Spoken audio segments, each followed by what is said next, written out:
Setiap musim hujan, beberapa kawasan di Surabaya bagian utara sering mengalami masalah banjir. Salah satu kawasan yang ikut disorot adalah sekitar Sungai Kalianak, terutama wilayah Asemrowo dan Kerembangan.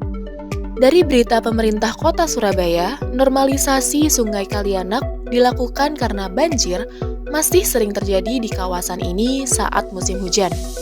Nah, dari sini muncullah suatu pertanyaan. Kenapa sih sungai yang seharusnya jadi jalur aliran air justru bisa menjadi sumber masalah?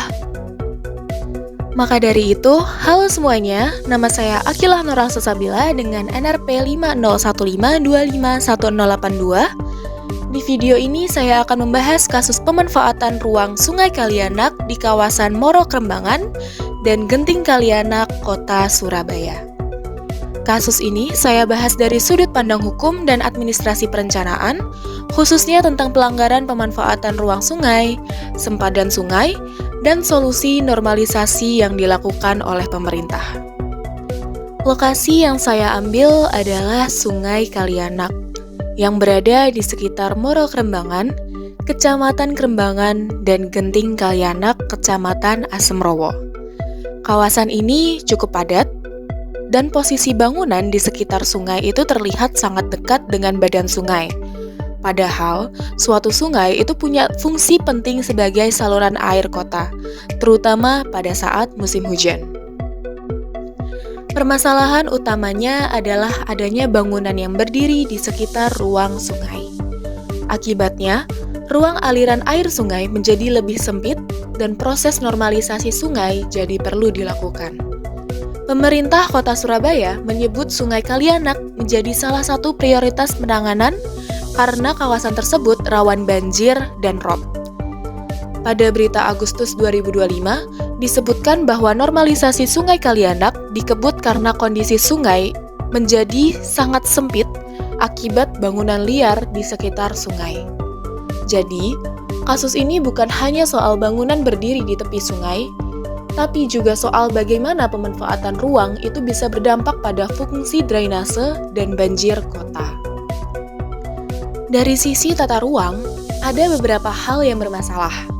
Pertama, ruang sungai seharusnya berfungsi untuk aliran air, perlindungan sungai, dan akses pemeliharaan. Kedua, kalau bangunan terlalu dekat atau masuk ke ruang sungai, fungsi sungai itu dapat terganggu. Ketiga, kondisi seperti ini berpotensi tidak sesuai dengan prinsip pengendalian pemanfaatan ruang, karena ruang yang seharusnya mendukung fungsi lingkungan justru berubah menjadi area terbangun. Kalau dilihat dengan regulasi, kasus ini dapat dibaca melalui beberapa aturan. Pertama, Undang-Undang Nomor 26 Tahun 2007 tentang penataan ruang yang menekankan bahwa pemanfaatan ruang harus sesuai dengan rencana tata ruang. Kedua, PP Nomor 21 Tahun 2021 tentang penyelenggaraan penataan ruang yang mengatur pengendalian dan pengawasan pemanfaatan ruang. Ketiga, Permen PUPR Nomor 26 Tahun 2015 tentang garis sempadan sungai dan danau yang menjelaskan bahwa sempadan sungai adalah ruang perlindungan sungai.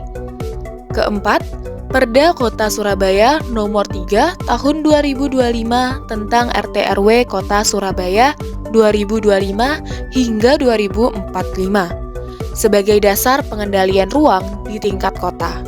Jadi, secara administrasi penggunaan ruang di sekitar sungai tetap harus tunduk pada aturan tata ruang, bukan hanya berdasarkan kebiasaan penggunaan lahan.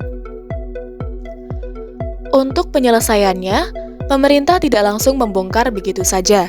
Ada beberapa tahapan yang perlu dilakukan. Yang pertama, Pemkot melakukan sosialisasi kepada warga yang terdampak. Yang kedua, dilakukan pengukuran dan penandaan bangunan. Yang mana di tahap ini Satpol PP Surabaya menyebut ada 54 bangunan terdampak normalisasi yang mulai ditandai. Kemudian di Moro Kerembangan, penandaan juga berlangsung pada 29 bangunan yang terdampak. Setelah itu, proses dilanjutkan dengan surat pengeringatan secara bertahap sebelum tindakan penertiban.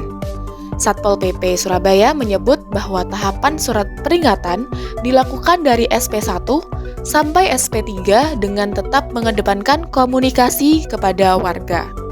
Jadi, kasus ini sudah memiliki yang namanya solusi, yaitu normalisasi sungai.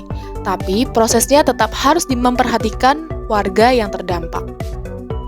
Setelah menjelaskan kasus normalisasi Sungai Kalianak, menurut saya solusi normalisasi ini memang penting karena fungsi sungai harus segera dikembalikan.